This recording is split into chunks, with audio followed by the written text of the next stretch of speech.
Hello दोस्तों, कैसे हैं आप सब। उम्मीद करता हूँ सब बढ़िया होंगे, सब पढ़ाई कर रहे होंगे। तो आज मैं आपसे डिस्कस करने वाला हूँ वो रिसोर्सेज जो मैंने यूज़ किए थे नीट 2025 क्रैक करने के लिए। So without wasting a single second, let's begin the video. So शुरुआत करते हैं मेरे और आप सबके फेवरेट सब्जेक्ट बायोलॉजी से। सो बायोलॉजी में मैंने विदाउट एनी डाउट एक ही बुक फॉलो की थी, जो है एनसीईआरटी। और आप सबको आंख बंद करके वही बुक फॉलो करनी है। कोई कोचिंग का मॉड्यूल और कोई रेफरेंस बुक करने की ज़रूरत नहीं है।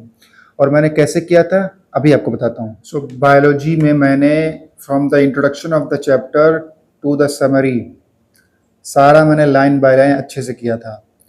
आपको भी वैसे ही करना है, यहाँ तक कि डायग्राम भी आपको नहीं छोड़ने हैं। डायग्राम में जो लेबलिंग दी होती है उसको भी बहुत अच्छे से करना है, क्योंकि वहाँ से भी इस साल सवाल आया था। यहाँ तक कि जो इंट्रोडक्शन वाला पार्ट होता है, जहाँ चैप्टर किसी एक यूनिट की शुरुआत होती है, वहाँ पे जो साइंटिस्ट के बारे में दिया होता है वहाँ से भी सवाल आया था। और समरी में भी कुछ ऐसे पॉइंट दिए होते हैं जो कि मेन चैप्टर में नहीं होते, वहाँ से भी क्वेश्चन आता है। तो आपको लाइन बाय लाइन सारे चैप्टर्स की एनसीईआरटी अच्छे से करनी है with diagrams and with the proper understanding. और साथ ही साथ जो पार्ट किसी भी चैप्टर का भूलने वाला होता है और जो क्रैमिंग पार्ट होता है, उसका मैंने अलग से नोट्स बना लिया था और उसको मैं बार बार रिवाइज करता था। और जो कॉन्सेप्चुअल पार्ट है उसको तो एक बार मैंने रिवीजन कर लिया, तो वो तो माइंड में रहता था। Now coming to the question practice part. So मैंने इस साल आकाश में कोचिंग की थी, तो वहाँ से मुझे मॉड्यूल्स मिल जाते थे, तो वहाँ से मैं क्वेश्चन प्रैक्टिस कर लेता था। अराउंड 200 से 250 क्वेश्चन हर चैप्टर में मिल जाते थे, तो वहाँ से मैं क्वेश्चन प्रैक्टिस कर लेता था, जो कि मोर देन इनफ है। और प्रीवियस ईयर क्वेश्चन भी उसी में होते थे, तो वहाँ से मैं कर लेता था। अगर आपने कोचिंग कहीं नहीं की है तो आप कोई भी पीवाईक्यू बुक फॉलो कर सकते हैं या कोई भी अदर रेफरेंस बुक फॉलो कर सकते हैं जो कि एनसीईआरटी बेस्ड हो, और उसमें क्वेश्चन आउट ऑफ एनसीईआरटी नहीं होने चाहिए। Now coming to the chemistry. So chemistry में भी सबसे पहले बात करते हैं फिजिकल केमिस्ट्री की। तो फिजिकल केमिस्ट्री में मैंने क्लास लेक्चर्स फॉलो किए थे और मैंने पीडब्ल्यू का यकीन बैच भी ले रखा था। तो वहाँ पे अमित महाजन सर से भी हैं, जो चैप्टर मुझे क्लास में क्लियर नहीं होता था आकाश में, तो मैं वहाँ से अमित सर से पढ़ लेता था।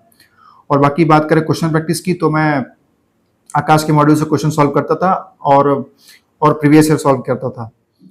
फिजिकल केमिस्ट्री में आप जितने क्वेश्चन सॉल्व करते हैं आपके लिए उतना ही बेनिफिट होता है और आपके स्कोर करने के चांसेस उतने ही ज़्यादा बढ़ जाते हैं।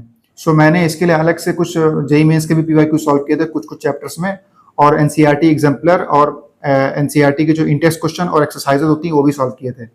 बात करते हैं इनऑर्गेनिक केमिस्ट्री की। तो इनऑर्गेनिक केमिस्ट्री एक ऐसा सब्जेक्ट है जो कि बहुत वोलेटाइल होता है, आप उसे बार बार भूल जाते हो, तो आपको उसके लिए बार बार रिवीजन करना पड़ेगा। तो मैंने उसके लिए यूज़ किया था एनसीईआरटी, और एनसीईआरटी की लाइन बाय लाइन मैंने पढ़ लिया था और उसके अलग से नोट्स बना के रख लिए थे, और उसी नोट्स में बार बार रिवीजन करता था। और बाकी जो टेंस वगैरह होते हैं और जो एक्सेप्शन वगैरह हैं उसके लिए अलग से बना के रखे थे नोट्स, जो कि मैं बार बार रिवाइज करता था। और क्वेश्चन प्रैक्टिस की बात करें तो मॉड्यूल मैंने सॉल्व किया था और एनसीईआरटी एग्जाम्पलर और इंटेक्स क्वेश्चन सॉल्व किए थे, तो इससे मेरा इनऑर्गेनिक केमिस्ट्री काफ़ी अच्छा हो गया था। So now we will talk about organic chemistry. And again in organic chemistry also मैंने एनसीईआरटी ही की थी और आपको भी एनसीईआरटी ही करनी है। और उसके जो नेम रिएक्शंस होते हैं और जो इंपॉर्टेंट कन्वर्जन्स होते हैं उसको आप को अलग से लिख के रखना है और उसको बार बार रिवाइज करना है।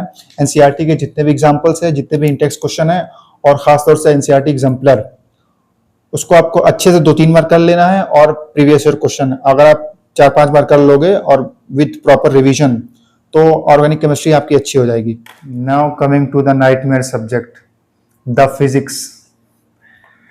तो फिजिक्स बहुत लोग का वीक होता है सब्जेक्ट, लेकिन मेरे लिए फिजिक्स उतनी कोई प्रॉब्लम नहीं थी। सो बात करते हैं मैंने फिजिक्स किससे किससे पढ़ी थी।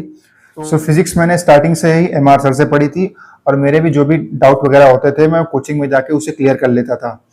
और मैंने फिजिक्स के लिए हर एक चैप्टर के लॉन्ग नोट्स और शॉर्ट नोट्स अलग से बनाए हुए थे। लॉन्ग नोट्स में वो नोट्स आएंगे जिसमें डेरिवेशन वगैरह आएगा आपका, और शॉर्ट नोट्स में सिर्फ फार्मूला और इंपॉर्टेंट कॉन्सेप्ट आएंगे। तो ऐसे मैंने नोट्स बनाए थे। और बात करते हैं क्वेश्चन प्रैक्टिस की। तो क्वेश्चन प्रैक्टिस में मैंने आकाश के मॉड्यूल्स किए थे, उसके बाद कुछ चैप्टर्स के एनसीईआरटी एग्जाम्पलर भी लगाए थे, और कुछ चैप्टर्स के जेईई मेंस के पीवाईक्यू भी लगाए थे पिछले 3-4 सालों के, और ढेर सारे टेस्ट दिए थे। आप किसी भी कोचिंग में हो, चाहे ऑनलाइन या ऑफलाइन, आपको एक टेस्ट सीरीज जरूर लेनी चाहिए, वो भी ऑफलाइन की, ठीक है, क्योंकि आपको पेपर फाइनली ऑफलाइन ही देना है।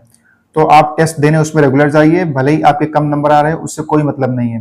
नंबर चाहे आपके 200-300 ही आ रहे हो, लेकिन आपको प्रॉपर टेस्ट देने जाना है और टाइम पे सिलेबस कंप्लीट करने की कोशिश करनी है। और टेस्ट के बाद जो भी उसमें गलतियां हुई हैं उसको एनालिसिस करना है और उसकी अलग से मिस्टेक कॉपी बनानी है। और मैंने भी अपनी टेस्ट की एक मिस्टेक कॉपी बनाई थी, उसमें जो भी मेरी गलती होती थी उसको मैं लिखता था और उससे क्या मैं आगे इम्प्रूवमेंट कर सकता हूँ मैं उसको भी लिखता था। तो इस तरीके से मैंने काफ़ी सारे टेस्ट दिए थे, मतलब 100 के आसपास मैंने टेस्ट दिए होंगे। सो इसी के साथ इस वीडियो को एंड करते हैं, मिलते हैं अगले वीडियो में। तब तक के लिए पढ़ाई करते रहें, मेहनत करते रहें और स्ट्रगल करते रहें। Okay bye.